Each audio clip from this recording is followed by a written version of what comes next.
Today is the 30th of September. There are only 90 days left in 2025. I know, right? The year went fast. But think about it. That's 3 months. That's 13 weeks. That's 90 opportunities to show up differently. I don't know who lied to us and told us that we had to wait till January to set new goals and to look at our lives with a fresh perspective. What if I tell you that the most powerful way to live intentionally and make the greatest change in your life is not by adding or creating new goals, but more so about subtracting, simplifying, and finishing the year well. Today, I want to share 5 resets that you can do in these 90 days. Not to reinvent yourself, because darling, there's nothing wrong with you, but to reconnect with your inner self.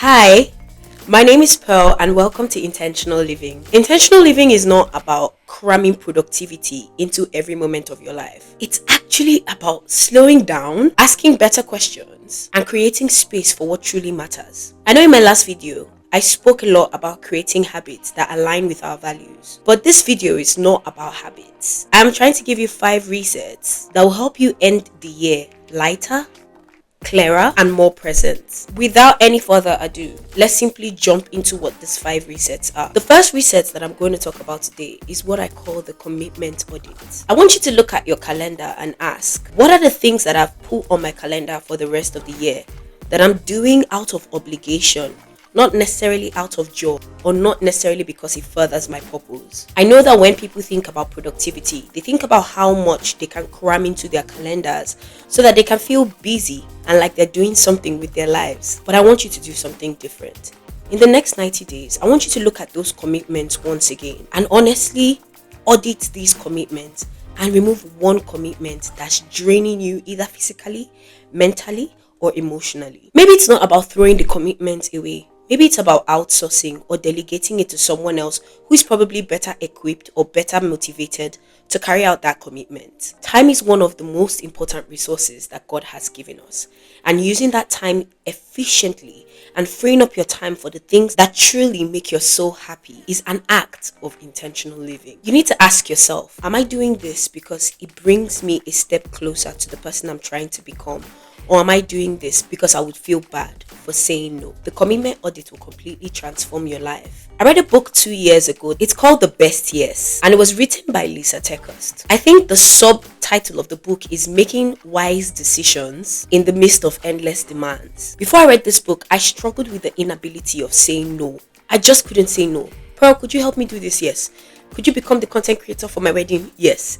Could you help me sew a dress that I'll wear to my prom? Yes. Could you help me pick this up? Yes. Why? Because I was so scared of letting down the people who were counting on me. In this book, Lisa demonstrates the power in the ability to say no, so that we can say yes to the things that God has proposed for our lives. She talks about how simple daily decisions have the power to shape our story. So if you're like me and you're someone who struggles with saying no, even when you know you should be saying no to that commitment because 1, it's not something you want to get into, 2, it's something that will require a lot of your time and energy and will completely drain you, and 3, it's not even something that you're passionate about, then this book might be a game changer for you, because this book taught me to say no when it was inconvenient for me, and more importantly, to say yes to the things that matter and that align with the person that I'm trying to become. The second reset practice that I want you to get into for the next 90 days is to curate your digital world. When it comes to digital consumption, it is a very, very slippery slope. There was a time I wake up in the morning and the first thing I would do is reach for my phone, go on TikTok and spend the first 2 hours of my day scrolling. And the moment I dropped that phone, if you ask me what one thing I consumed was, I will be completely unable to tell you. It was just an easy way of releasing dopamine and giving me that feel-good hormone. But you guys, one thing I've learned over time is that your feed shapes your thoughts. I started realizing that the people I was following on social media weren't necessarily inspiring me to become who I was made to be, but building this spirit of comparison where I constantly fell short, feeling like I was not doing enough or I was not being enough because I was comparing myself with a curated feed on social media. Now, this is not just about comparison. This is also about content that drains you like constantly feeding your soul with news, and usually bad news. People are dying, people are falling off buildings, men are killing their wives, women are breaking up with their boyfriends after they've cheated. And what happens is, as you consume this kind of content on a daily basis, you start to realize that over time your perspective starts to shift. Whether consciously or unconsciously, we empathize with the people that we're watching, and we carry their trauma as well into our own personal lives.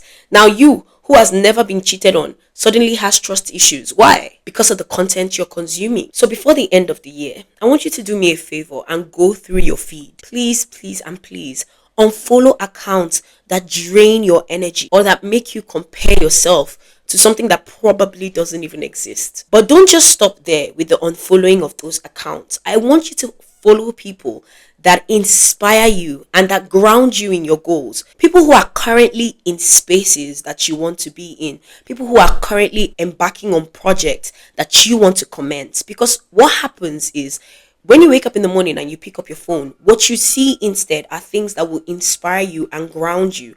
What I had to start doing was following certain ministers of the gospel. And many times I find myself, when I wake up in the morning, I pick up my phone, I go on IG, the first thing I see is an excerpt of a teaching from a man of God, and that completely inspires me to start my day with prayer, with meditation, with reading scripture. I also started to follow YouTubers that were doing the kind of content that I wanted to get into, and that was what propelled me in a huge way to actually even start this channel and to start speaking, because these are the people that inspired me and told me that I didn't need a qualification for my voice to be impactful to the people that I would be speaking to on YouTube. The truth is, your digital space is a part of your social environment. It shapes you subconsciously. And if you do not take the time out to curate that environment, you're going to be shaped by the opposite of what you're trying to become. The third reset practice I want you to do is to create a done list. Now, I know that many people are going to tell you to use the 12-week year strategy to shape your Q4 and set new goals for the rest of the year. But instead of chasing these endless goals, I want you to do a done list where you write down the goals that you have accomplished. Now, I want you to be very detailed when you write your done list. I don't want you to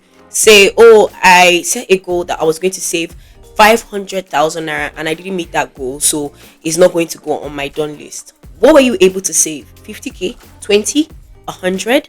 I want you to write down saved 100,000 naira out of my 500,000 naira goal on that done list. We constantly set these targets for ourselves, and we are so hard on ourselves that no matter how close we get to accomplishing these targets, we are unable to celebrate the progress that we've made. But I want you to change that mindset today. Once you've written that done list of the steps you've taken towards your big goals, I want you to celebrate what you've done. No matter how small it is, I want you to intentionally pat yourself on the back and tell yourself a congratulatory well done. If you're like me, always looking for an excuse to jai, I want you to take yourself out or buy something nice and cute for yourself. It doesn't have to be super expensive. It can be corn and coconut with pear, but just something to celebrate how far you've come towards the target or the goal that you set for yourself. Intentional living involves pausing to honor the journey, not just waiting for the destination. The fourth reset practice that I want you to do for the next 90 days is to reconnect with one person in your life who matters a lot to you. You see, life gets busy, and sometimes we find that 2, 3, 5 months have passed and we haven't reached out to that friend, that family member, that colleague, that person that truly makes us feel good on the inside. I want you to think about somebody that you love, but life has happened this year and you've somewhat drifted apart. And I want you to do something very simple. Just send them a text. Call them. I know this world glorifies your ability to cut off people and hyper independence. I don't need anybody to live my life. I don't need anybody's advice. I don't need anybody's help. I can do it all by myself. I know it's glorified these days. But you guys, this is contrary to God's design. God created us to be in community. He constantly commands us to love and care for the people in our community. One of my favorite scriptures in the Bible actually stems from 1 Corinthians chapter 12 verses 20 to 27. In summary, it talks about how we are all parts of one body. And when Paul was speaking here, he was making use of a very, very common analogy. He said, think about the body of a person. The eye can't say to the head that I don't need you anymore. And the head cannot say to the feet, I do not need you to function. He talks about the parts of the body that seem indispensable are the ones that we treat with the most care. And he ends that particular excerpt by saying that there should be no division in the body, and each part of the body should have equal concern for each other. The truth is, if one part suffers, the whole body suffers. If you've ever had toothache, it's one of the most painful things a human being can ever experience. But he tells you how something as small as the tooth could completely demobilize a person, even if it's just for a couple of days. I say all that to say that our relationships are at the heart of intentional living. And just reconnecting with one person who means a lot to you is way better than 100 self-help tips that I could give you on this channel. For the 5th reset practice, I want you to choose one word that will guide the 90 days left in 2025. You guys, it's not a goal, it's not a resolution, but it's one word that will dictate how you spend the rest of your energy this year. Maybe that word is peace. Maybe that word for you is clarity. Maybe it's joy. Maybe it's fulfillment. Maybe it's wealth. Let that word be your watchword, your banner for the rest of the year. Every single decision you make, every choice that is placed before you, let this be your watchword, and let that word filter your life, filter how you spend your time, filter how you spend your energy for the remaining 90 days of the year. Now for me, I have already chosen my word, and that word is presence. I'm constantly chasing what's ahead of me, constantly planning my future, constantly setting goals that I want to meet. It's just who I am, honestly. But I chose the word presence because I want to slow down enough to notice the little things. This means putting my phone away when I'm around the people that I love, closing my eyes to enjoy moments of peace and serenity, and really taking in those moments, however so slightly, that give me the most joy. That's how I've chosen to end the year 2025. Not with hustle, not with the constant chasing, but with presence. So here is my invitation to you. Don't wait until January to start living intently, or to start living differently, or to set big resolutions and goals. The last 90 days of this year are a gift, not something to just get past until January gets here. Audit your commitments, reset your digital world, honor what you've done so far, reconnect with the people you love the most, and choose your guiding word for the remaining 90 days of this year. This is what intentional living looks like. Now, I've shared my word with you, but I'll be so happy to hear what your word is for the rest of the year.